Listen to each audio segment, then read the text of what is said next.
सुनिए डॉक्टर श्याम सुंदर पराशर जी की यह अनमोल कथा। आज की इस चतुर्थ दिवसीय कथा के द्वितीय भाग में भक्तों आप लोग भक्त प्रहलाद की कथा सुनेंगे। किस प्रकार भक्ति का बल कितना अधिक होता है कि जो विश्व विजेता था वह भी एकदम कमजोर भक्त के सामने लगने लगता है। तो ध्यान से इस कथा को सुने भक्तों। श्री राधे राधे। उसका बड़ा भाई बदला लेने के लिए इसने तपस्या करी, पूरा शरीर दीमक से ढक गया, इतना जबरदस्त तप किया। ब्रह्मा जी आके बोले बरम ब्रूयात, बेटा वरदान मांगो। तो प्रणाम करके स्तुति करता हुआ बोला बाबा मुझे तो अजर अमर बना दो। ब्रह्मा जी बोले अजर अमर तो हम ही नहीं बन पाए तो तुम्हें कहां से बना दे, ये संभव नहीं है भाई, कुछ और मांग लो। तब तो इसने अनेक वरदान मांग लिए, न भीतर मरूं न बाहर, न ऊपर न नीचे, न दिन में न रात में, न अस्त्र से न शस्त्र से, न मनुष्य से न जानवर से, आपकी बनाई सृष्टि में किसी के हाथ न मरूं, 12 महीने से किसी महीने में भी न मरूं। ब्रह्मा जी बोले बस कर भैया, तेरे जैसा मांगने वाला पहली बार मिला, इतने सारे ढेर वरदान मांग लिए। चल मैंने तुझे सारे वरदान दिए, क्योंकि तेरे जैसा तप आज तक किसी ने नहीं किया। अब खुश हो गया। चलो अमर तो नहीं बनाया, पर इतने वरदान पाके तो मैं अमर हो ही गया, अब मुझे कौन मारेगा। दिग्विजय करके सारे देवताओं को युद्ध में जीत लाया, और वरुण से पानी भरवाया, इंद्र से पोंछा लगवाया। सारे देवता रोने लगे, इसकी दासता करने लगे। इसके 4 पुत्र थे, उनमें एक प्रहलाद, किंतु प्रहलाद को बचपन से ही ग्रह लग गया। कृष्ण ग्रह ग्रहीतात्मा न वेद जगदीदृशम। प्रहलाद जी बचपन से ही कृष्ण भक्ति में रंगे हुए थे। कभी भगवान की याद में रोते थे, कभी नाचते थे, कभी हंसते थे। ये सब स्वभाव बचपन से ही प्रहलाद जी का था। बेटा सयाना हो गया तो पढ़ने के लिए गुरुकुल में भेजे। कौन से गुरुकुल में? हिरण्यकश्यपु दानव विश्वविद्यालय, जहाँ के प्रधानाचार्य संडामर्क जी महाराज। शुक्राचार्य जी के 2 बेटा थे, संड और अमर्क। ये दैत्य पुत्रों को पढ़ाते थे, दैत्य नीति सिखाते थे। अब उसी विद्यालय में प्रहलाद जी भर्ती हो गए, तो उनको भी वही पढ़ाने लगे। एक दिन अचानक बेटे की याद आई, तो विद्यालय में आ गए पिताजी। प्रहलाद जी ने पिता को देखा तो दौड़ के प्रणाम किया, तो गोद में उठा के प्यार करते हुए बोले बेटा प्रहलाद बताओ पढ़ाई कैसी चल रही है। बोले पिताजी बहुत जोरदार। अच्छा, तो सबसे बढ़िया पाठ आपको कौन सा है आता है, हमें बताओ। प्रहलाद जी बोले पिताजी सबसे जोरदार पाठ तो मेरे को एक ही पसंद आता है। क्या? तत्साधु मन्ये सुरवर्य देना सदा सर्वोमे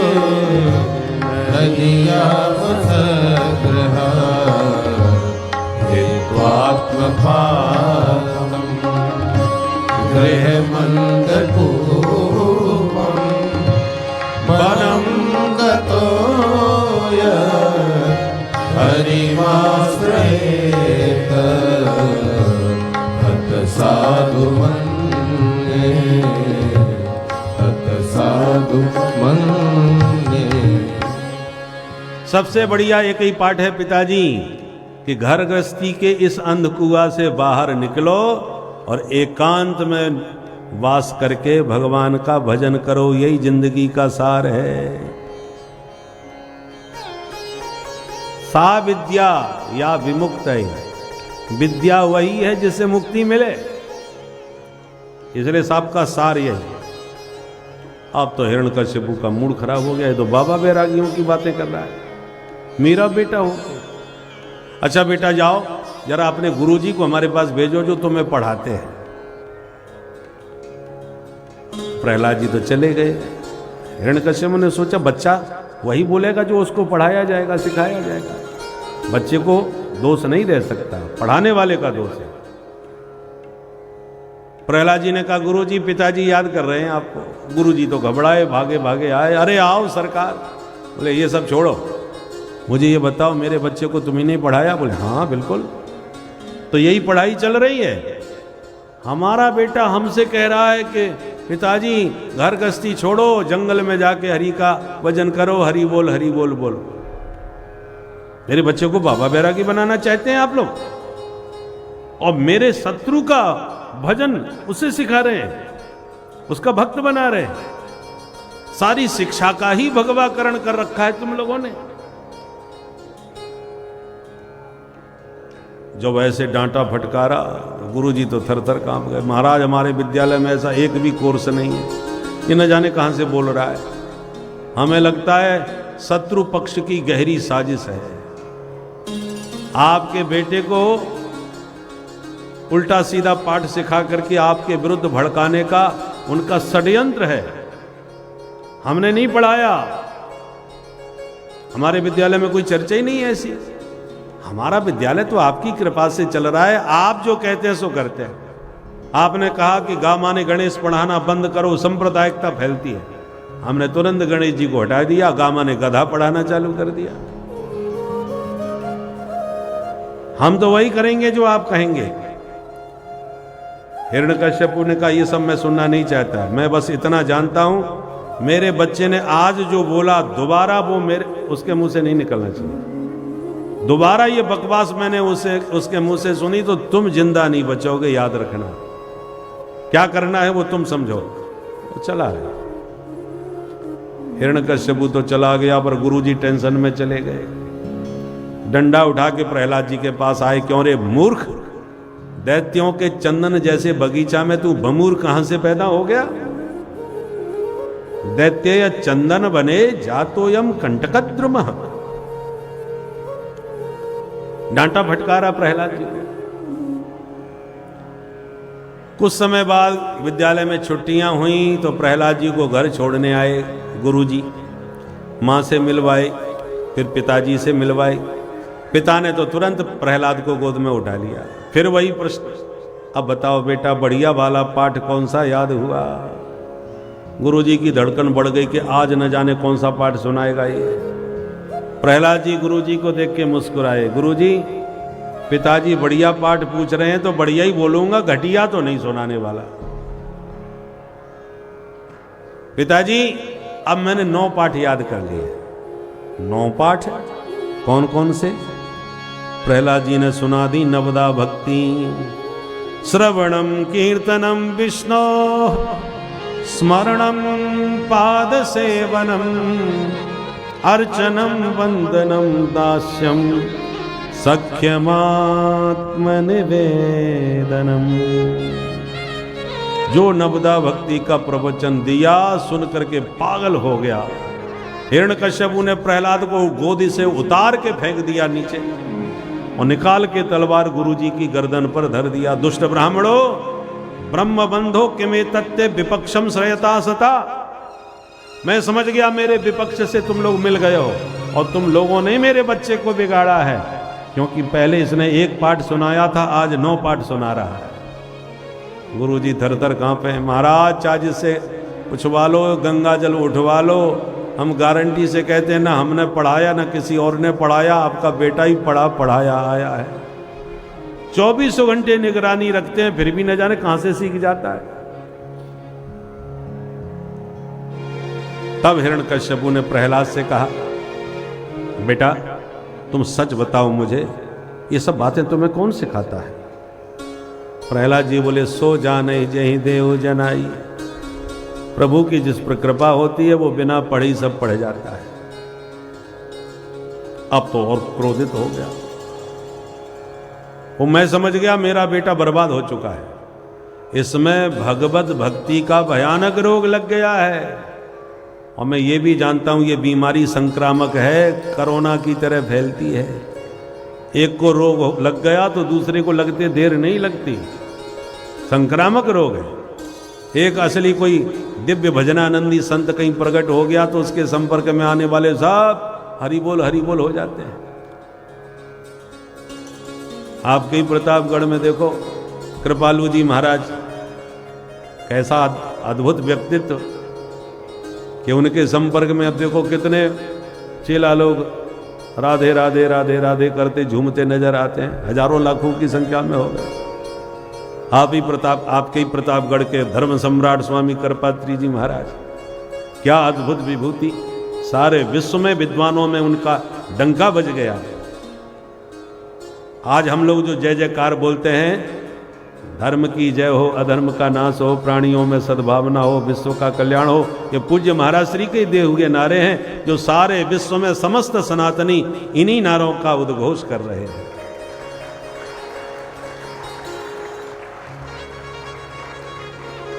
ये दोनों विभूति तो इसी जनपद के,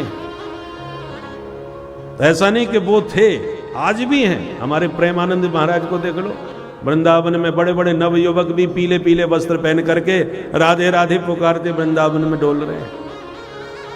तो ये भगवत भक्ति का रोग भी बड़ा भयंकर है, संक्रामक है। एक को लगा तो दूसरे को तुरंत ही लगता है, फैलता है। इसलिए हिरण्यकश्यपु ने कहा अभी प्रहलाद अकेला रोगी है, इसका रोग फैल ना जाए, इसलिए इस रोगी को ही ठिकाने लगा दिया जाए, मार डालो इसे, आदेश दिया। सारे दैत्य टूट पड़े और पकड़ के उठा के प्रहलाद जी को मारने ले गए। पर हजारों प्रकार से मारने का प्रयास किया, पर्वतों से गिराया, पानी में डुबाया, होलिका ने जलाया, विषपान कराया, भोजन पर प्रतिबंध लगाया, मारण मोहन तंत्र मंत्र करवाया, फिर भी कुछ नहीं बिगाड़ पाया। तब मन में घबराया, तब संडा मर्ग जी ने आके समझाया कि महाराज बच्चा है, बदल जाएगा, थोड़ा समय और दो हमें। तब गुरु जी हाथ पकड़ के फिर ले गए प्रहलाद जी को विद्यालय। और सूरदास कारी कामर पे चढ़े न दूजो रंग, श्याम रंग में रंगे प्रहलाद जी हैं और रंग कोई चढ़ता नहीं। श्याम रंग जिस पर चढ़ जाए उस पर दूसरा रंग कामयाब नहीं होता। एक दिन गुरुजी चले गए बाजार किसी कार्य से, मिला मौका तो विद्यार्थी निकल पड़े खेलने। प्रहलाद जी ने सारे विद्यार्थी बुला लिए और बोले चलो आज नया खेल खेलें। नया खेल कौन सा? बोले आंख मिचोनी। बोले ये तो पुराना है। अच्छा तो बताओ ये खेल किसने प्रारंभ किया? बोले वो हमको नहीं मालूम मित्र। प्रहलाद जी बोले सुनो मैं बताता हूं। जीवात्मा और परमात्मा दोनों पक्के मित्र। आप उसमें बोले चलो आंख मिचौनी खेले, तो पहले कौन छुपेगा? जीवात्मा बोले हम। भगवान बोले जाओ छुप जाओ, पर जब हम ढूंढ लेंगे तो तुम्हें भी हमें ढूंढना पड़ेगा, नियम होता है। बोले हाँ बिल्कुल ढूंढ लेंगे।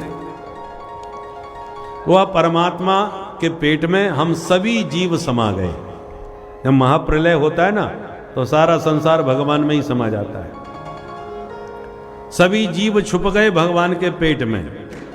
किंतु भगवान ने जब सृष्टि का शुभारंभ किया तो एक एक जीव को उसके पूर्व कर्मानुसार ढूंढ ढूंढ के जगत में जन्म दे दिया।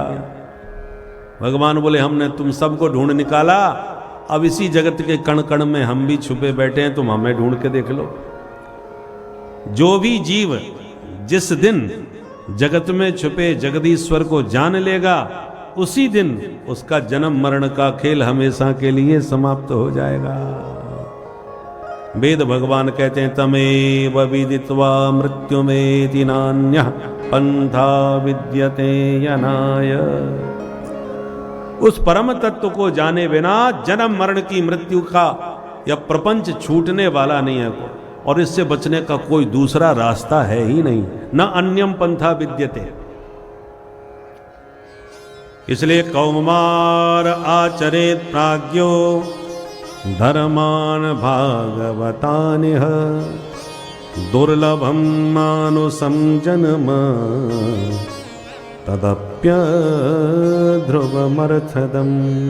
मित्रों 5 वर्ष की उम्र से होश संभालते ही भगवत भजन में लग जाना चाहिए, जगदीश्वर को जानने में जुट जाना चाहिए, क्योंकि उसको जान करके ही ये जन्म मरण का प्रपंच खत्म होगा। चाहे जितना अपना नाम कमा लो, चाहे जितना दाम कमा लो, धन कमा लो, वैभव बना लो, पर मरने के बाद एक फूटी कौड़ी नहीं ले जा पाओगे, सब छोड़ के जाओगे। और अगला जन्म होगा तो फिर वही प्रपंच करना चालू कर दोगे। पर केवल भजन में चमत्कार यह है, भजन करते करते आपने भगवान की प्राप्ति न भी कर पाई और शरीर छूट गया, तो जहां से भजन छोड़ा है अगले जन्म में आप वहीं से अपनी स्थिति को आगे बढ़ाओगे। अध्यात्म जगत का जो धन है, राम नाम का जो धन है, वही जन्म मरने के बाद में भी तुम्हारे परलोक में भी काम आता है, अगले जन्म में भी वो काम आएगा। बहुत से बच्चे पैदा होते ही भजनानंदी हो जाते हैं, क्योंकि पहले ही भजन करके आए। अभ्यास है पूर्व जन्म का, ध्रुव की तरह, प्रहलाद की तरह। और जिनका अभ्यास नहीं है वो बुढ़ापे में भी भजन नहीं कर पाते। कितना भी उन्हें समझाओ, बताओ, भजन का नाम की महिमा गाओ, समझ में भी नहीं आती, मन भी नहीं लगता, और बुढ़ापे में भी उन्हें यही चिंता लगी थी, बस महाराज हमारे पोते की शादी और निपट जाए आंखों के सामने। भजन में कहीं नहीं मन लगता, नाती पोता में ही मन चिपका रहता है। इसलिए भजन कभी व्यर्थ नहीं जाता, इतना याद रखिए। संसार का धन आप कितना भी कमा लो, मेहनत तुम करोगे, मौज कोई और करेगा। परंतु भजन रूपी धन जो है, इसलिए मीरा जी कहते हैं पायो जी माने राम रतन धन पायो। मैंने ये कीमती रत्न पा लिया, राम नाम के हीरे मोती मैं बिखराऊं गली गली। ये हीरे हैं, बहुत कीमती है, बस इसकी कीमत आपको समझ में आ जाए। इतना बढ़िया प्रवचन दिया प्रहलाद ने कि विद्यार्थी गदगद होके बोले, भैया तू तो बहुत बढ़िया समझाता है, तेरी बात भी समझ में आती है, परंतु हमारा मन तो तेरे साथ भजन करने का खूब होता है प्रहलाद, पर तेरे पिताजी की याद आते ही हिम्मत टूट जाती है, वो हमको जिंदा नहीं छोड़ेंगे। प्रहलाद जी बोले, जिन परम पिता ने मेरी रक्षा करी वो तुम्हारी रक्षा नहीं करेंगे क्या? एक बार मुझ पर भरोसा करो और प्रेम से मेरे हरि को भजो, कुछ गड़बड़ होगा तो जिम्मेवारी मैं लेता हूं, तुम निश्चिंत होकर मेरे साथ आओ। विद्यार्थी बोले, तो अब जो होगा देखा जाएगा प्रहलाद, आज हम तेरे साथ हैं, चलो मिलके कीर्तन करें। फिर क्या था, सारे विद्यार्थी झूमने नाचने लगे प्रहलाद जी के साथ। अब प्रहलाद जी के मित्र तो ताली बजा के मेरे साथ कीर्तन करें, और हिरण्यकश्यप के मित्रों से हम जबरदस्ती नहीं करवाएंगे।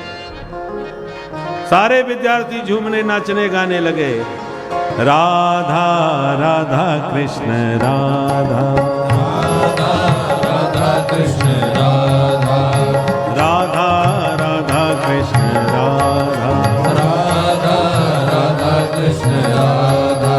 गोविंद गोविंद गोपाला मुरली मनोहर नंदलाला, गोविंद गोविंद गोपाला मुरली मनोहर नंदलाला, गोविंद गोविंद गोपाला मुरली मनोहर नंदलाला, गोविंद गोविंद गोपाला मुरली मनोहर नंदलाला, गोविंद गोविंद गोपाला मुरली मनोहर नंदलाला, गोविंद गोविंद गोपाला मुरली मनोहर नंदलाला, जय गोविंद गोविंद गोपाला मुरली मनोहर नंदलाला, गोविंद गोविंद गोपाला मुरली मनोहर नंदलाला।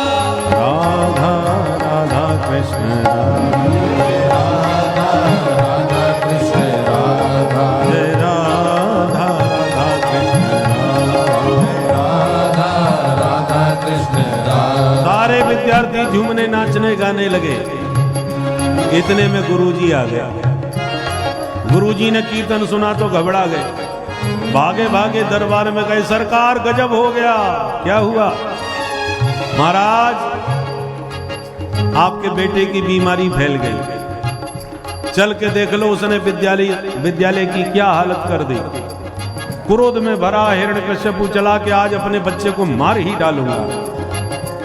और जो आकर के देखा सब झूम रहे, विद्यार्थी नाच रहे हैं प्रहलाद जी के साथ। गोविंद गोविंद गोपाला मुरली मनोहर नंदलाला, गोविंद गोविंद गोपाला मुरली मनोहर नंदलाला, गोविंद गोविंद गोपाला मुरली मनोहर नंदलाला, गोविंद गोविंद गोपाला मुरली मनोहर नंदलाला।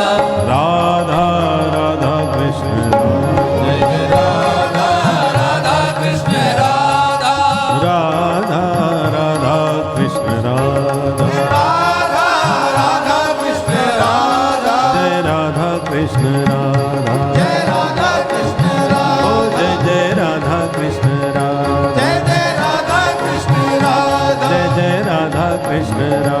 जय जय राधा कृष्ण राधा। बोल बंसी वाले की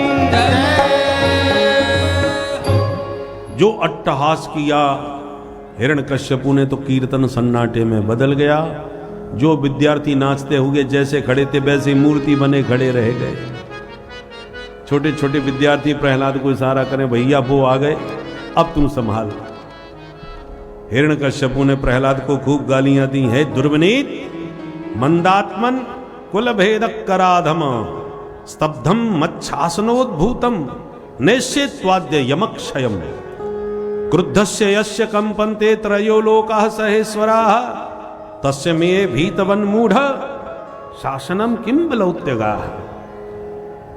अरे दुर्विनीत मंदात्मन कुलभेदी कुल कलंकी, बोल तूने किसके बल पर मेरी शक्ति को ललकारा है।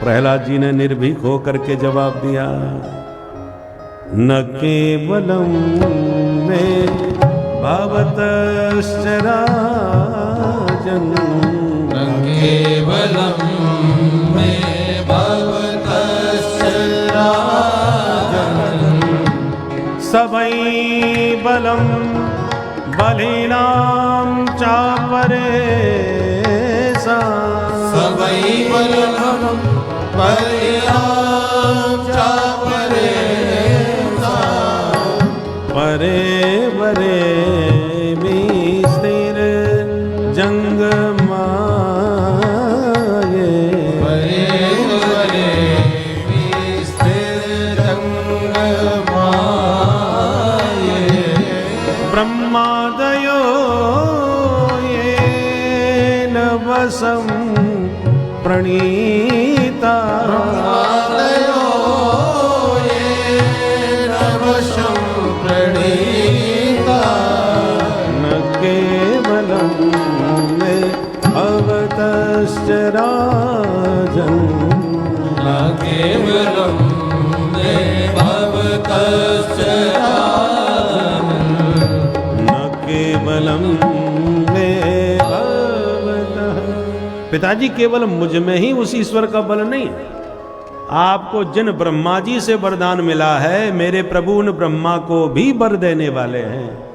उनको मेरे प्रभु से ही बल प्राप्त हुआ है। हिरण्यकश्यप बोला, मूर्ख, यदि तेरा ईश्वर सबको बल देता है तो बोल कहां रहता है, पहले तेरे ईश्वर को ही ठिकाने लगाओ। प्रहलाद जी बोले, पिताजी ये पूछिए कहां नहीं रहते। उनका नाम है विष्णु। विष्णु का मतलब व्यापक। वेवेष्टि व्यापनोति सकलम जगत, वो सब जगह व्याप्त है, कण कण में है। क्वाशौ यदि स सर्वत्र कस्मात स्तंभे न दृश्यते। दैत्यराज ने कहा, यदि सर्व जगह है तो खंबे में क्यों नहीं दिख रहा। प्रहलाद जी बोले, मया तो दृश्यते, हमें तो दिख रहे हैं। अच्छा, तेरा ईश्वर इस खंबे में भी है? बोले हाँ। और भगवान कहाँ? जहां भक्ति की हां, भगवान वहां। प्रहलाद जी ने पूरे विश्वास के साथ जब स्वीकृति में हां कहा तो क्रोध में भरे हिरण्यकश्यपु ने खंबे पर प्रहार किया, खंबा फट गया। भक्त का वचन सत्य करने भगवान नरहरि नृसिंह बन के प्रकट हो गए। बोल नृसिंह भगवान की जय। गगड़ गड़गड़ानो खम्म फाटो चरचरानो निकसो नर नाहर को रूप अति भयानक है। ककड़ कड़कड़ावे दसन जीव लप लपावे चितवत सरोज मानो अंग जात खानो है। नृसिंह भगवान ने गर्जना करी, असुर मूर्छित होके गिर पड़े। हिरण्यकश्यपु घबरा गया, ढाल तलवार संभाल के युद्ध के लिए टूट पड़ा। भगवान उससे युद्ध का खेल खेलते रहे और जब देखा सूर्यास्त होने वाला है तो पकड़ के जकड़ के गोदी में पटक के बीच देहरी में दबोच के बैठ गए। सारे वरदान सत्य करते हुए नखाग्र भाग से उसका पेट फाड़ दिया, आंतों को चीर के प्रभु ने बाहर निकाल लिया। बोल नृसिंह भगवान की जय। अब तो नृसिंह भगवान इतने भयानक लगने लगे कि देवी देवताओं की भी हिम्मत पास में आने की नहीं हुई। दूर दूर से ही दंडोत प्रणाम स्तुति करते हुए जाने लगे। लक्ष्मी जी से कहा, माता जी आप ही शांत करो, आपके स्वामी जी हैं। लक्ष्मी जी भी सोने की थाली में आरती सजा के प्रियतम को मनाने आई, और भगवान ने जो मुंह फाड़ के दहाड़ लगाई तो लक्ष्मी जी भी थाली फेंक के दैया मैया करके भागती नजर आई कि मेरे स्वामी जी इतने खतरनाक तो मैंने कभी नहीं देखे। वो तो हमेशा शांताकारम भुजगशयनम। तब अंत में सबने प्रहलाद जी से कहा, पुत्र तेरी प्रार्थना से प्रभु पधारे हैं तो तुम ही इनको शांत कर सकते हो। तो प्रहलाद जी आए और आते ही साष्टांग प्रणाम प्रभु के चरणों में किया। प्रहलाद जी को देखते ही गोविंद प्रभु का कोप कपूर की तरह उड़ गया। स्वपाद मूले पतितं तमर्भकं विलोक्य देवः कृपया परे प्लुतः उत्थाप्य तस्नीष्ण दधात् कराम्बुजम् काला हि पित्रस्तधियां कृता भयम्। चरणों में पड़े प्रहलाद को देखते ही प्रेम पूर्ण होकर के प्रभु खड़े हुए, प्रहलाद को उठाए, गोद में बैठाए, सिर को सहलाए। जो भगवान का कर कमल काल के भय को मुक्त कर देता है, ऐसा वरद हस्त सिर पर रख दिया प्रहलाद के।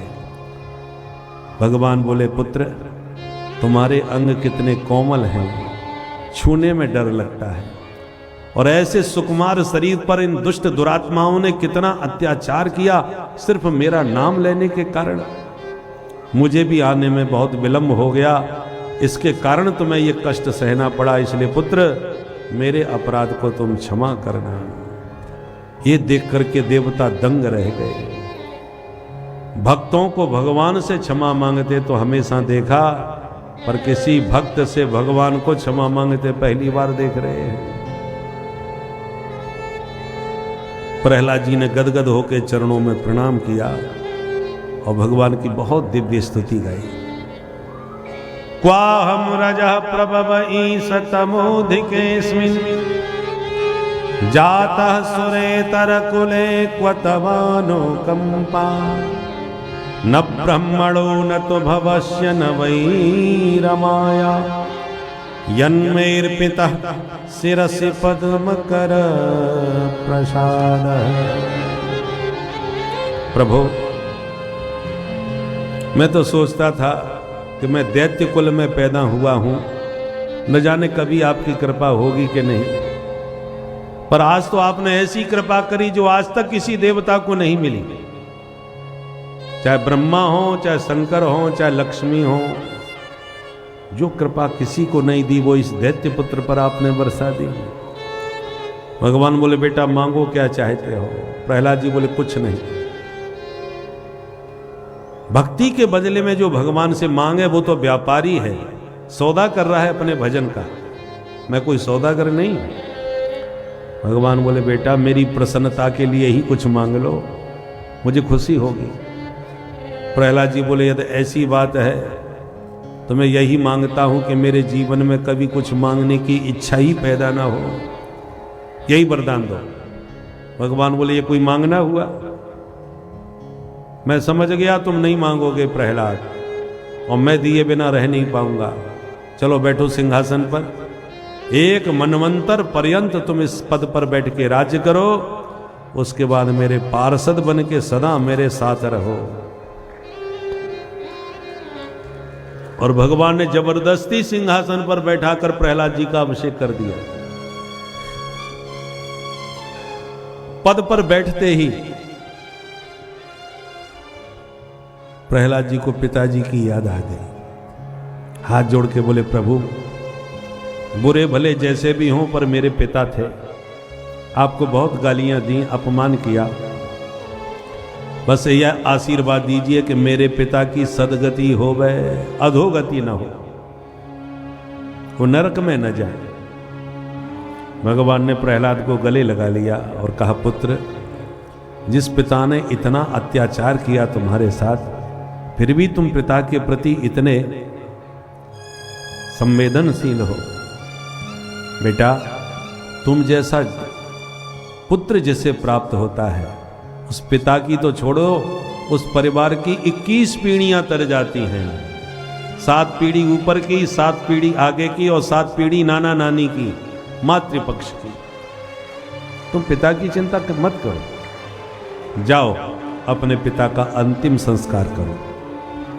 प्रहलाद जी चल दिए।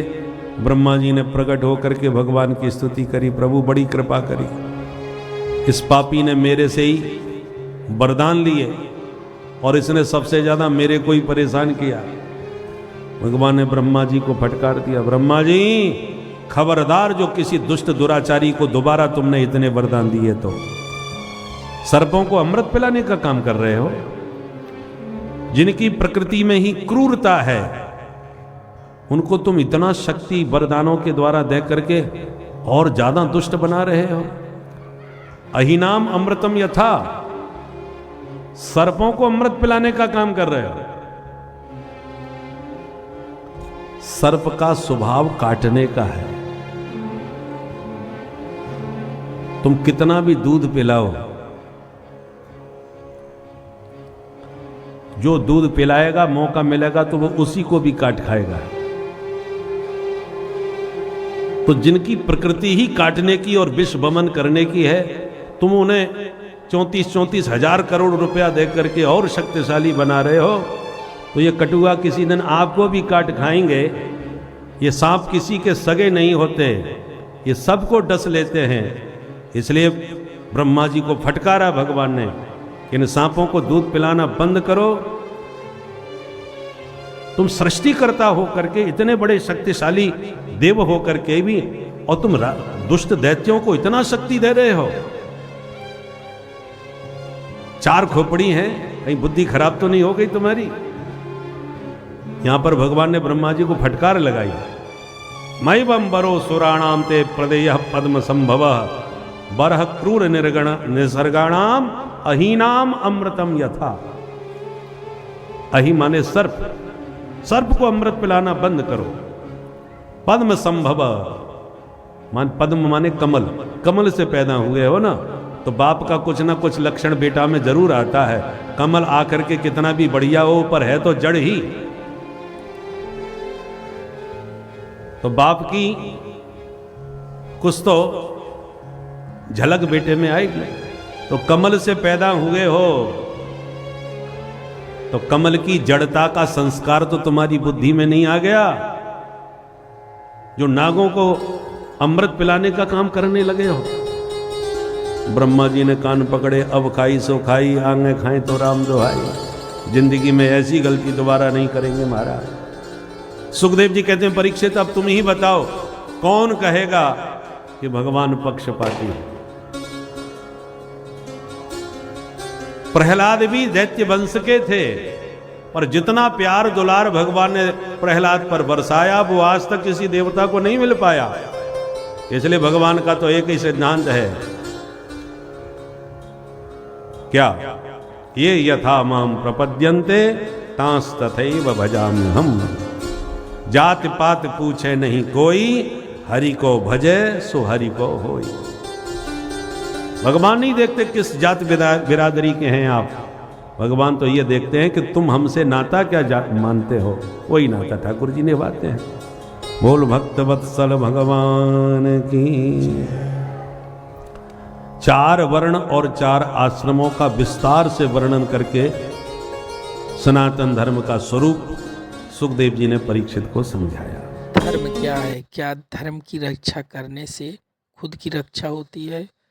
तो ये बात एकदम सही है कि यदि आप अपने धर्म की रक्षा करेंगे, तो धर्म सदैव आपकी रक्षा करेगा।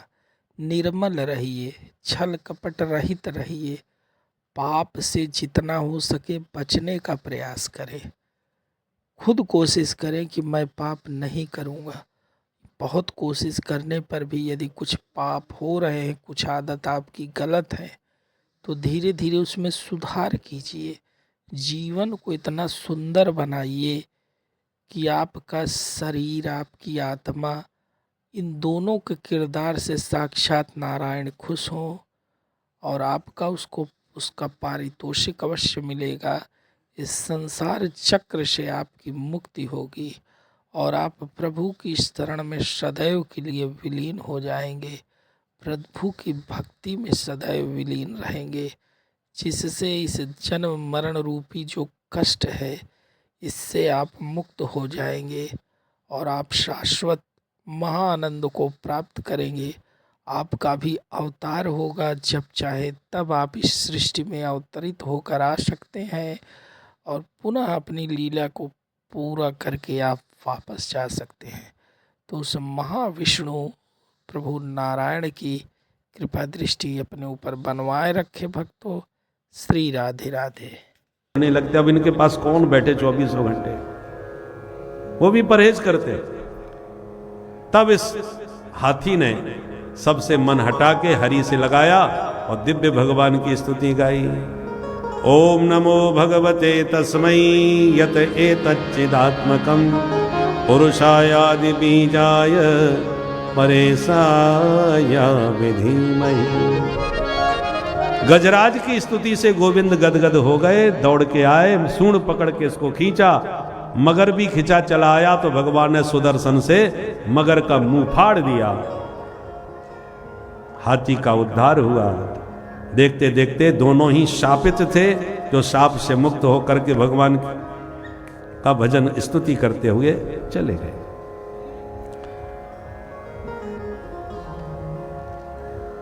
हाथी जो था इंद्रद्युम्न नाम का राजा था। अगस्त मुनि को प्रणाम नहीं किया, इसलिए अगस्त जी ने क्रोधित होकर शाप दिया कि साधु ब्राह्मणों को प्रणाम नहीं करता, जा दुष्ट तू हाथी बन जा। और ये जो मगर था, ये हू नाम का गंधर्व था। पानी में खड़े होकर महात्मा जल दे रहे थे, सूर्य भगवान को पूजा पाठ कर रहे थे, कमर तक पानी में खड़े थे। और इसने पानी के भीतर डुबकी मार के महात्मा जी का पैर पकड़ लिया। महाराज जी प्रणाम। अब अचानक पानी के भीतर कोई पैर पकड़े तो आदमी डर ही जाएगा। बाबा जी डर के भागे के मगर ने पकड़ लिया। तो बाहर निकल के ये भी हंसने लगा, महाराज जी मैं आपको प्रणाम कर रहा हूं। सोई बाबा जी का माथा गर्म हो गया, मूर्ख कहीं के प्रणाम कर रहा है, तूने तो मेरा हार्ट अटैक कर दिया, जा दुष्ट तू मगर ही बन जा। वो मगर बन के पड़ा था। अब देखो, एक ने प्रणाम नहीं किया तो हाथी बना, एक ने प्रणाम किया तो मगर बना। तो क्या करना चाहिए? प्रणाम जरूर करना चाहिए, पर देश काल परिस्थिति को समझ के करना चाहिए। गलत समय पर प्रणाम करोगे तो प्रणाम करना भी खतरनाक हो सकता है। समय पर हर चीज अच्छी लगती है। राम का नाम सत्य है, ये सब जानते हैं। अब विवाह में भामर पड़ रही हो और आप कीर्तन करो राम नाम सत्य है, राम नाम सत्य है, तो बोलो क्या हालत होगी। बात तो आप ठीक ही कह रहे हो, पर समय वो ठीक नहीं है। किस समय क्या बात करनी चाहिए। गलत समय पर अच्छी बात भी बुरी लगती है और सही समय पर बुरी बात भी अच्छी लगती है। द्रौपदी का चीरहरण हो रहा था, सब मौन बैठे थे, वहां उनका न बोलना ही अपराध हो गया। समय पर नहीं बोलोगे तो अपराध है और गलत समय में बोलोगे तो अपराध है। प्रणाम करने का भी समय होता है। हम तो अपने अनुभव की बात बता रहे हैं। अब 3-3, 4-4 घंटे व्यास की पीठ से बैठ करके बोलते हैं और इतने देर बैठने से पैर भी थोड़े जकड़ जाते हैं। अब उस समय बड़ी संभल के चलना चाहिए, क्योंकि पैर उस समय जकड़ा हुआ होता है। आप तो आराम से बैठ सकते हो। अब उसी समय चलते समय कोई पीछे से पैर पकड़ रहा है, कोई जबरदस्ती पैर पकड़ करके महाराज उस समय बैलेंस बिगड़ जाता है। अब इतनी देर बैठ करके लघु शंका भी लगती है भाई, आप तो लगे तो धीरे से खिसक सकते हो और हम तो जा भी नहीं सकते। तो ऐसी स्थिति में आप उस समय प्रणाम करोगे तो आपका प्रणाम भारी पड़ता है। हमें तुरंत अपने शरीर को सुव्यवस्थित करना होता है, तो वो प्रणाम भारी पड़ जाता है। प्रणाम कब करना चाहिए? जब आराम से कोई बैठा हो, आपकी तरफ देख रहा हो, वो निश्चिंत हो, तब आप खूब लंबी चौड़ी साष्टांग प्रणाम करो। अब महाराज जी जा रहे हैं स्टेशन पर ट्रेन पकड़ने। जैसे स्टेशन पर पहुंचा, पता चला 4 नंबर प्लेटफार्म पर ट्रेन खड़ी है, तो वो चढ़ करके पुल से बाहर 4 नंबर पे पहुंच रहे थे। उधर ट्रेन ने चलना चालू किया, उधर आपने पंडित जी को देख लिया, दौड़ के पैर पकड़ लिए। महाराज बहुत दिनों के बाद दर्शन भये, बढ़िया सा आशीर्वाद दो। अब वो आशीर्वाद देंगे कि ट्रेन पकड़ेंगे? तेरे आशीर्वाद के चक्कर में उनकी ट्रेन छूटी जा रही है, वो पैर छुड़ा रहे। नहीं महाराज, आशीर्वाद दो तभी पैर छोड़ूंगा। तो उस समय आशीर्वाद निकलेगा कि अभिशाप? एक बार हमारे पैर में चोट लग गई थी, अंगूठे में फ्रैक्चर था हल्का सा, तो डॉक्टरों ने कहा प्लास्टर करने की जरूरत नहीं है, धीरे धीरे अपने आप ठीक हो जाएगा। तो वो कसक बनी थी बड़ी जोरदार, और जो लोग आते उसी समय वहीं पर हाथ मारते, वहीं पर सिर मारते, तो वो जितना दर्द ठीक होता उतना फिर चालू हो जाता है। एक बार तो हम ऐसे ही बैठे थे, तो हमने लोगों से बचा के रहा, अब किस किस को बताएं कि चोट लगी है। हमने अपने साथियों से कहा जरा संभाल के, कोई पैर न पकड़े, नहीं तो समस्या खड़ी हो जाएगी। और एक ऐसी आराम से बैठे थे, एक सज्जन आए और उन्होंने पूरा हाथ वहीं पर पैर पकड़ा, उसी जगह। हमने कहा रुको रुको, बोले नहीं महाराज पैर नहीं छोड़ेंगे, ये चरण हमें बहुत दिनों के बाद मैंने इतनी जोर से मसक डाला कि महाराज आफत आ गई, करंट लग गया पूरे शरीर में। अब आप दूसरे की परिस्थिति को समझो, हम मना करें तो और जोर से पकड़े। अब वो तो श्रद्धा से पकड़ रहे थे, उन्हें थोड़ी मालूम था, श्रद्धा से ही पकड़ रहे थे, परंतु हमारे तो प्राण निकल रहे थे। अब समझा, मना भी कर रहे कि भाई अब रुको रुको, पर ऐसी श्रद्धा बहुत खतरनाक होती है भाई। तो दूसरे की मानसिकता को समझ करके यदि आशीर्वाद लोगे तो मिलेगा। बहुत से लोग जबरदस्ती हाथ पकड़ के अपने सिर पर रख लेते, महाराज सिर पर हाथ रखो आशीर्वाद दो, जबरदस्ती। अरे आशीर्वाद हृदय से आनंद से निकलता है, जबरदस्ती हाथ पकड़ के सिर पर रखने से थोड़ी आशीर्वाद मिल जाएगा। इसलिए प्रणाम करने की भी विधि होती है। हमेशा दोनों हाथ ऐसे क्रॉस करके प्रणाम करना चाहिए, क्योंकि प्रणाम में बाएं हाथ से बायां पैर छूना चाहिए, दाहिने हाथ से दाहिना पैर छूना चाहिए, तब असली प्रणाम होता है। अब कोई व्यक्ति यदि ऐसे बैठा हो पैर लटका के या खड़ा हो, और आप सीधे सीधे यूं प्रणाम करोगे तो उल्टा हो जाएगा। आपका बायां हाथ होगा, उनका दाहिना पैर होगा। इसलिए यूं करके प्रणाम करना चाहिए, ताकि बाएं हाथ से बायां पैर, दाहिने हाथ से दाहिना पैर, और केवल अंगूठे का स्पर्श करना चाहिए। उत्तम प्रणाम है साष्टांग प्रणाम करो, और वैसे ऐसे करके प्रणाम करना है। प्रणाम की विधि है। दोनों ही प्रणाम करने के चक्कर में ही हाथी और मगर बने। आज दोनों का उद्धार कर दिया भगवान ने। एक बार प्रभु ने सागर मंथन करा के देवताओं को दिव्य अमृत पान कराया था, और इस समुद्र मंथन में भगवान के 3 अवतार हुए। कौन कौन? एक बार देवता और दैत्य दोनों ने मिलके कहा हम समुद्र मंथन करेंगे, उससे अमृत निकलेगा, उस अमृत को हम सब भैया मिलके पी लेंगे, फिर रोज डंडे बजने दो, मरने वाला कोई नहीं, सब अमर हो जाएंगे। क्योंकि हम दोनों हैं तो एक ही बाप के बेटा। दैत्य और देवता एक ही पिता के पुत्र हैं, कश्यप जी के, पर दोनों महाविरोधी हैं, एक दूसरे के शत्रु हैं। इसलिए सामंजस्य बैठाने के लिए कि हम लड़ें अवश्य, परंतु मरे मारे नहीं, उसका एक ही उपाय है कि सब अमृत पी लें। ये सुझाव सबको पसंद आया, दैत्य भी राजी हो गए और देवता भी। तो दोनों विपरीत स्वभाव के होने पर भी अमृत पीने के चक्कर में महागठबंधन बना करके सब तैयार हो गए। अमृत पीने के लिए गठबंधन हो गया। और देवता दैत्य सब मिल करके वासुकी नाग को रस्सी बनाए, मंदराचल पर्वत को रई बनाए।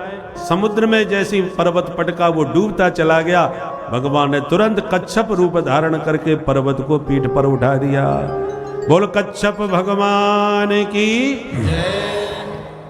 अभिमान में आए दैत्यों ने सांप का मुंह पकड़ा और देवताओं ने पूंछ। और जब घर्षण हुआ मंथन में, तो मुंह की तरफ जो दैत्य लगे थे, वासुकी नाग ने इतनी फुसकारें मारी कि सब दैत्यों के शरीर काले पड़ गए। छोटे बनने के चक्कर में देवता बच गए।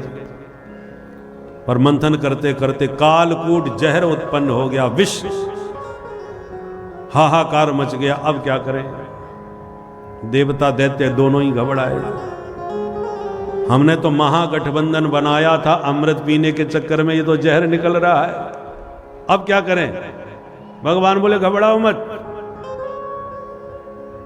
चलो भोले बाबा को मनाते हैं, उन्हीं को ये जहर पिलाते हैं। भगवान शंकर की शरण में आए। भोलेनाथ, देव देव महादेव, भूतात्मन भूत भावन, त्राहिना शरणापन्नान, त्रैलोक्य दहनान विशाल, त्रैलोक्य दहनान विशाल। बोले बाबा आशुतोष तुरंत प्रसन्न। कहो भैया कैसे आना हुआ? बोले महाराज हमने समुद्र मंथन किया था और आज निर्णय लिया है जो पहला रत्न निकलेगा वो तो अपने भोले बाबा को ही भेंट करेंगे। भोलेनाथ मुस्कुराए। आप लोग हमारा बहुत ध्यान रखते हो भैया, मेहनत आपने करी और रत्न हमको लेके आ गए। क्या लाए हो जरा बताओ? बोले महाराज ये जहर है। भोलेनाथ बोले बड़े होशियार निकले, ये जहर पिलाने के लिए आए हो हमको? बोले महाराज इसे आप ही पी सकते हो और किसी की सामर्थ्य नहीं है। जब अनुनय विनय किए तो भोले बाबा राजी हो गए। चलो कोई बात नहीं, प्यार से तुम जो दोगे स्वीकार है। ततः करतलीकृत्य व्यापि हालाहलम विषम, अभक्षयन महादेव कृपया भूत भावन।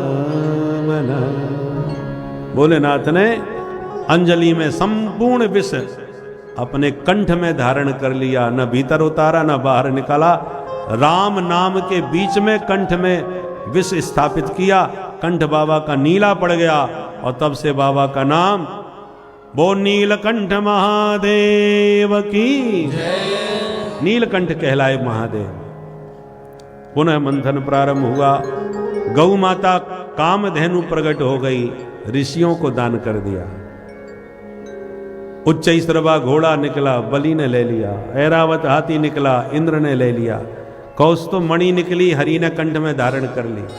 रंभादिक अप्सराएं और कल्प वृक्ष निकला, उसे स्वर्ग में भेज दिया। अब की बार मंथन करते ही महालक्ष्मी प्रकट हो गई। लक्ष्मी जी ने स्वयंवर करके अंत में सबको फैल करते हुए, सब में दोष दिखाते हुए नारायण के कंठ में वरमाला डाल दी।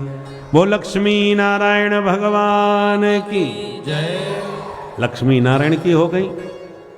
फिर वारुणी प्रकट हुई जो असुरों ने ले ली। अब की बार साक्षात भगवान धन्वंतरी के रूप में अमृत कलश लेके प्रकट हुए और अमृत का कलश देखते ही मार झपट्टा छीन के सारे दैत्य लेके भाग गए। देवता खड़े खड़े रोते रह गए, हमसे धोखा हुआ है। भगवान बोले चिंता न करो, अमृत में तुम्ही को पिलाऊंगा देखो। और छैल छबीली छोरी बन के भगवान मोहिनी स्त्री का रूप बना के छम छम करते दैत्यों के पास पहुंच गए। अब दैत्य आपस में लड़ रहे थे, अहम पूर्वम अहम पूर्वम, पहले मैं पीऊंगा पहले मैं पीऊंगा। अब आपस में ही झगड़ा। पर जो मोहिनी भगवान को देखा सारा झगड़ा खत्म। देवी जी नमस्कार, आप बड़े मौके पर आई हो। हम लोगों में बंटवारे का झगड़ा चल रहा है भाइयों में, हमारी प्रार्थना है यदि आप अपने हाथ से बांट दोगे तो हम लोगों का झगड़ा खत्म हो जाएगा। मोहिनी भगवान बोले बांट तो दूंगी पर कम ज्यादा चला गया तो तुम मेरे से भी झगड़ा करोगे। बोले नहीं नहीं देवी, वचन देते हैं आपसे कोई झगड़ा नहीं होगा, जैसे मर्जी आवे बांटो। पक्का? बोले पक्का। तो लाओ। सबने अमृत कलश भगवान को सौंप दिया। भगवान बोले लाइन लगाओ, पर एक बात बताओ, इस कलश में गाढ़ा गाढ़ा अमृत तो नीचे है, ऊपर पानी पानी है, अब मैं कैसे पिलाऊं? तब तक देवता पहुंच गए वहां। ये कौन? बोले हमारे सौतेले भाई हिस्सा मांगने आए हैं। भगवान बोले तुम कहो तो ऊपर का पानी पानी दो दो बूंद इन्हीं को ना पिला दें, बाद में प्योर माल तुम्हें दूंगी। हाँ देवी ठीक कही आपने, चलो तुम जो चाहो सो करो, हमने तो तुम पे पूरा विश्वास कर लिया। भगवान ने इशारा कर दिया, देवता लाइन लगा के बैठ गए। अब देवताओं को पिलाते जा रहे हैं और दैत्यों को देख देख के मुस्कुराते जा रहे हैं। दैत्य भगवान की मुस्कान पर ही लट्टू हुए जा रहे हैं। एक स्वरभानु दैत्य होशियार था, उसको शंका हो गई दाल में कुछ काला है। वो चुपचाप देवता बन के सूर्य चंद्रमा के बीच में घुस के बैठ गया। जो ही भगवान ने उसे अमृत पिलाया त्यों ही सूर्य चंद्र ने प्रभु को इशारा कर दिया, महाराज नकली है। भगवान ने पट्ट से उसकी गर्दन सुदर्शन से काट दी। तब तक झट से वो गटक गया, इसलिए मरा नहीं, दो हिस्सों में बदल गया, जो राहु और केतु के नाम से जाना गया। और भगवान अमृत लेकर के तत्काल अंतर्धान हो गए। बोल मोहिनी भगवान की जय। अब दैत्यों को होश आया, ए भैया वो देवी जी किधर गई? दूसरा बोला देवी जी को छोड़, वो अमृत कलश किधर गया? अब ना देवी का पता ना अमृत का। सामने देखा तो देवता डकार लेके पेट पर हाथ घुमा रहे हैं। अब माथा खराब हुआ दैत्यों का, भाई अपने साथ बहुत बड़ा धोखा हुआ है। एक बोला पता लगा वो धोखेबाज कौन थी। एक बोला मैं समझ गया वो थी नहीं था। मैं गारंटी से कह सकता हूं ये छलिया विष्णु ही होगा। छोरी बन के आया और छम छम करके हम सबको चूना लगा के चला गया। क्रोध में भरे दैत्यों ने हमला कर दिया देवताओं पर। और तत्र देवासुरो नाम रणः परम दारुण, बड़ा भयंकर देवासुर महासंग्राम छिड़ गया, जिसमें सारे दैत्य मारे गए, देवता विजयी हुए। देवताओं ने स्वर्ग पर अपना अधिकार जमा लिया, क्योंकि दैत्य सब मारे गए। पर शुक्राचार्य जी ने मृत संजीवनी विद्या से सारे मरे हुए दैत्य जिंदा कर लिए। जीवित होते ही दैत्यों ने गुरुजी के चरण पकड़ लिए, गुरुजी अब हम बदला जरूर लेंगे इन देवताओं से, उन्होंने हमारे साथ धोखा दिया। तो बोले एक काम कर लो, क्या? कि तुम ब्राह्मणों का आशीर्वाद का कवच पहन लो। क्यों? बोले ये जो विष्णु है ना, उनका साथ देता है देवताओं का, पर वो विष्णु यदि मानता है तो केवल ब्राह्मणों को मानता है। तुम लोग यदि ब्राह्मण भक्त बन गए तो ये विष्णु भी फिर तुम्हारा कुछ बिगाड़ नहीं पाएगा।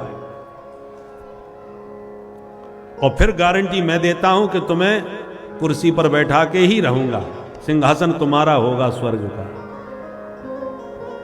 और सत्ता के लोलुप लोग जो होते हैं ना, उन्हें सत्ता का प्रलोभन दे करके कोई भी बात समझाओ और उनको लगे कि हाँ फायदा है, तो फिर उनसे कुछ भी करा लो आप। जब कहा ब्राह्मणों के आशीर्वाद से तुम्हें सत्ता प्राप्त हो जाएगी, फिर क्या था, ब्राह्मणों के अनन्य भक्त दैत्य बन गए। बड़ी लंबी चौड़ी दंडोत ब्राह्मणों को करने लगे।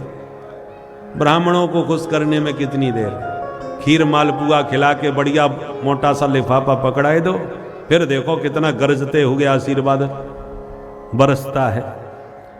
ब्राह्मणों को खुश कर लिया दैत्यों ने, तो प्रसन्न होकर के ब्राह्मणों ने एक तपस्या के बल पर अमोघ रथ निर्माण करके बलि को दिया। बोले हमारे आशीर्वाद का ये रथ है बलि, इसमें बैठ के तुम जीवन में कभी पराजित नहीं होगे, ये हमारा वचन है। उस रथ में बैठते ही बलि ने हमला स्वर्ग पर कर दिया। तो देवताओं के गुरु बृहस्पति सावधान हो गए और देवताओं से बोले लड़ना मत, बुरी तरह मारे जाओगे। क्यों? बोले ब्राह्मणों का तप आशीर्वाद इस समय बलि के साथ है, दुनिया में उसे कोई हरा नहीं सकता। फिर क्या था, छोड़ मैदान भाग गए सारे देवता, और बलि ने जीत लिया स्वर्ग को, सिंहासन पर बैठ गए। शुक्राचार्य जी ने कहा, देखा बलि हमारा चमत्कार, हमने कहा था ना ब्राह्मणों का आशीर्वाद इसे मिलेगा, वो निश्चित रूप से सत्ता सुख भोगेगा। इसलिए अब एक काम और कर लो। क्या? पर कुर्सी तो मिल गई, पर बहुमत भी सिद्ध करना पड़ेगा। वो कैसे होगा? बोले ये शतक्रतु का पद कहलाता है इंद्र का। 100 यज्ञ करने के बाद ही कोई परमानेंट बैठ सकता है। तुम यज्ञ कर लो फटाफट।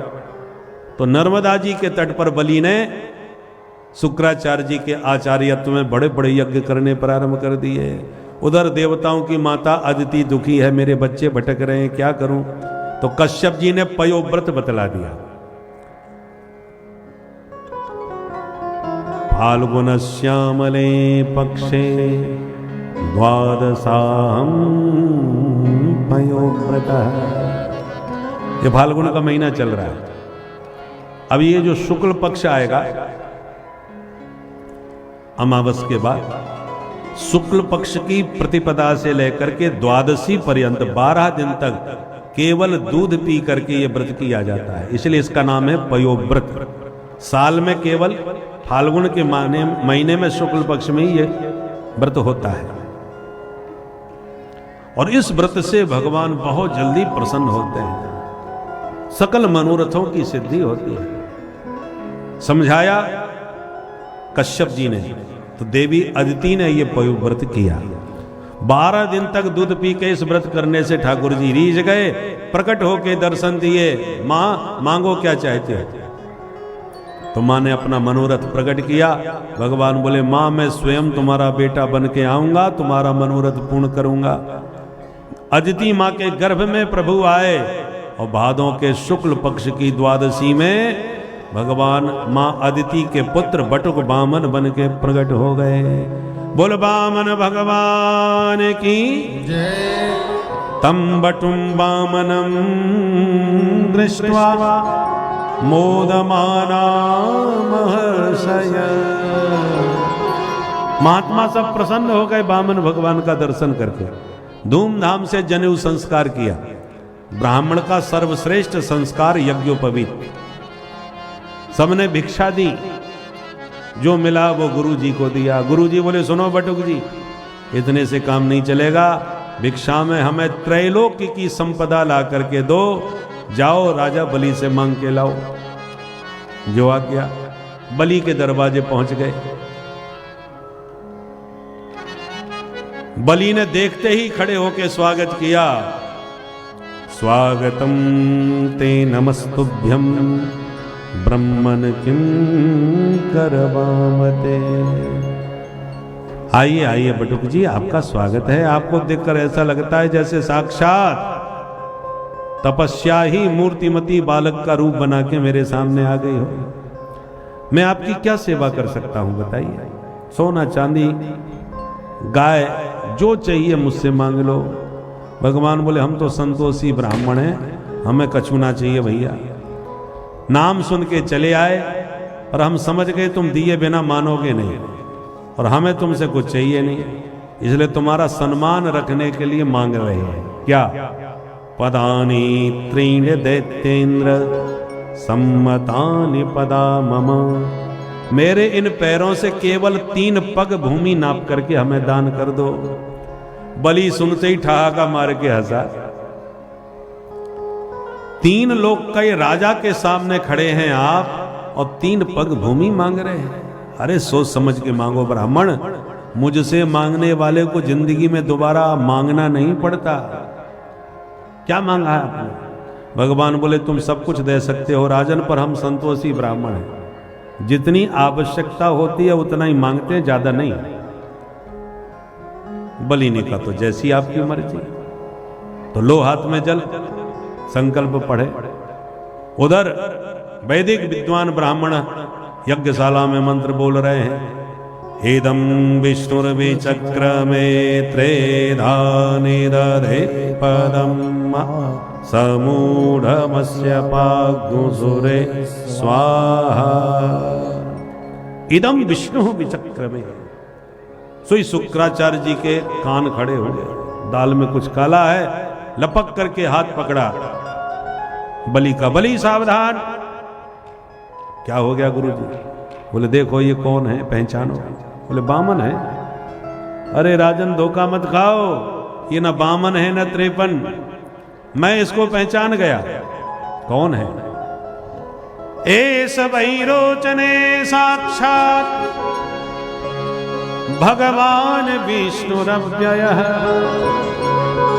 ये वही छलिया विष्णु है जो छोरी बन के आया था, आज वही बौना बन के आ गया है। बातों में आओगे बर्बाद हो जाओगे, मना करो। बलि ने कहा पर मैं तो हां कर दिया। बोले तो अभी संकल्प थोड़ी हुआ है। बोले गुरुजी झूठ के बराबर कोई पाप नहीं होता, मैंने वचन दे दिया तो संकल्प की अब क्या आवश्यकता है? हो जाए ठीक है, पर वचन से विमुख नहीं हो सकता मैं। बलि दृढ़ संकल्प के साथ डट गए तो शुक्राचार्य जी क्रोधित हो गए। मेरी बात नहीं मानता, बहुत बड़ा दानी बनता है, शाप देता हूं अचरात भ्रश्यते श्रियः, बहुत जल्दी तू श्रीहीन हो जाएगा। और शाप दे के चले गए।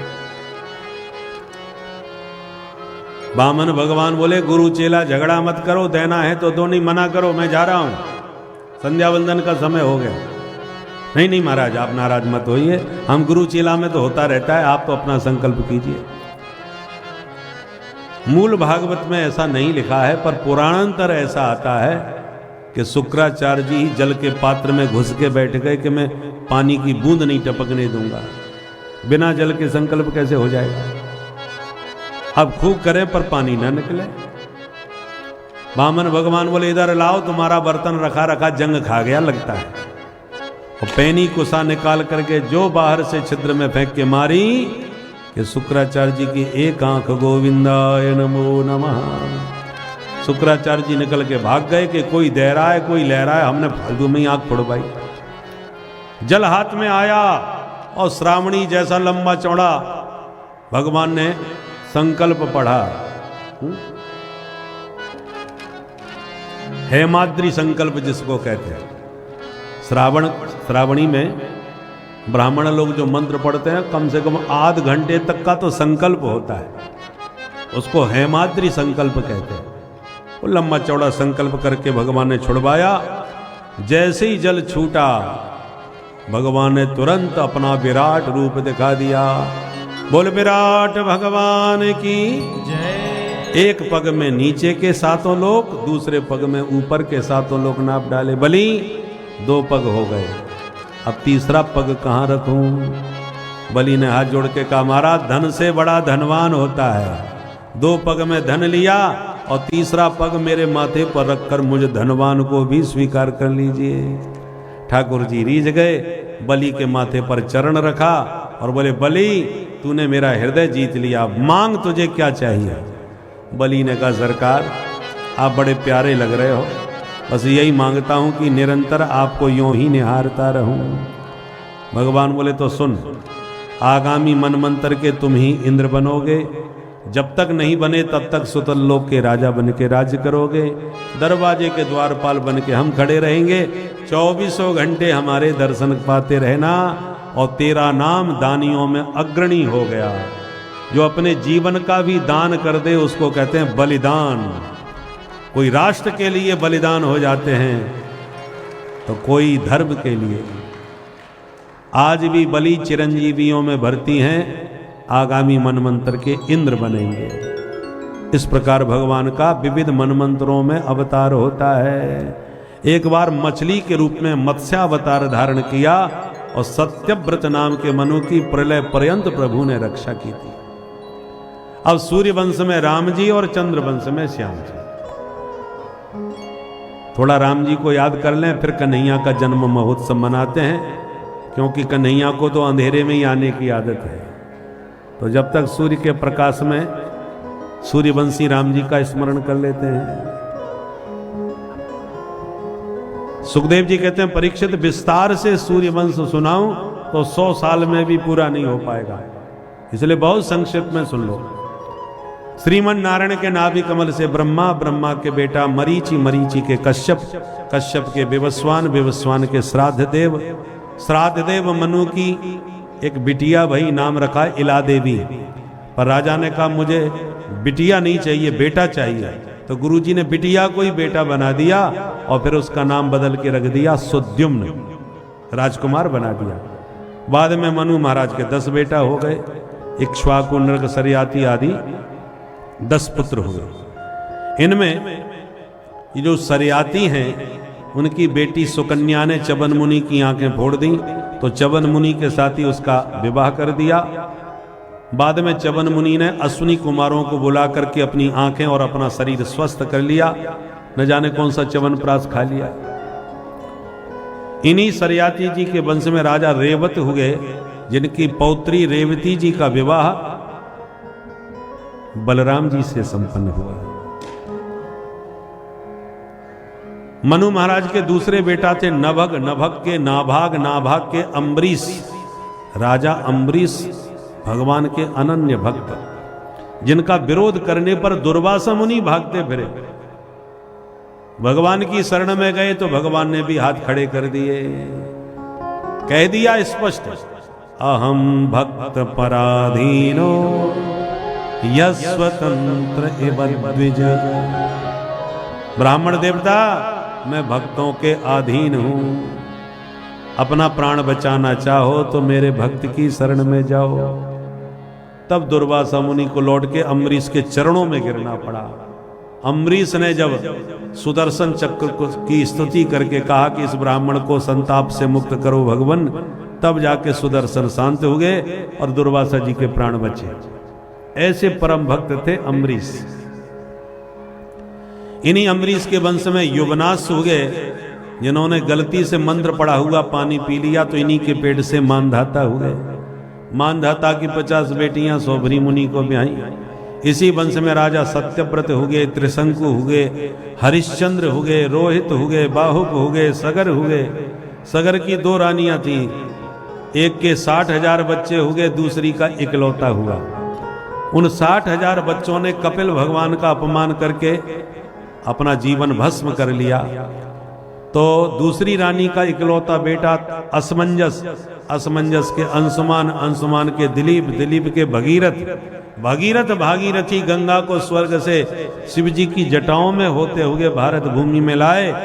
और जैसे ही गंगा मैया ने सगर के पुत्रों की भस्म का स्पर्श किया, यज्जल स्पर्श मात्रेण ब्रह्मदंड हता अपि सगरात्मजा दिवं जगमु केवलम देह भस्म भी। गंगा जी का स्पर्श होते ही सगर पुत्रों का उद्धार हो गया। बोल गंगा मैया की जय। ये गंगा जी की महिमा।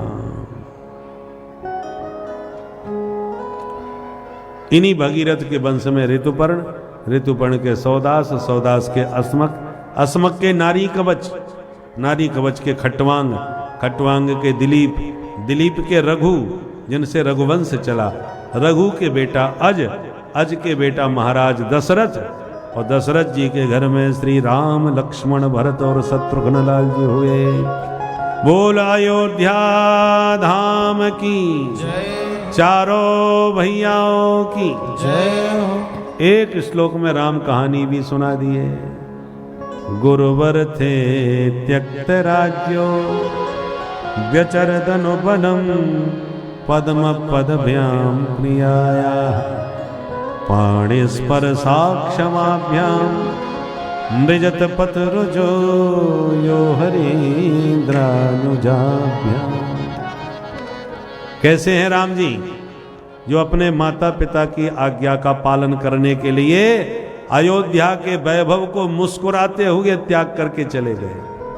चित्रकूट में वास करके साधु संतों को आनंद दिए, कोल भिलार भील किरातों को गले लगाए। भरत जी मनाने आए तो पादुका दे करके लौटाए। उसके बाद दंडकारण्य में पंचवटी बना करके रहे। वहां सूपनखा आई तो नकटी करके भगाई। खरदूषण को लेके आई तो खरदूषण को परलोक पहुंचा दिया।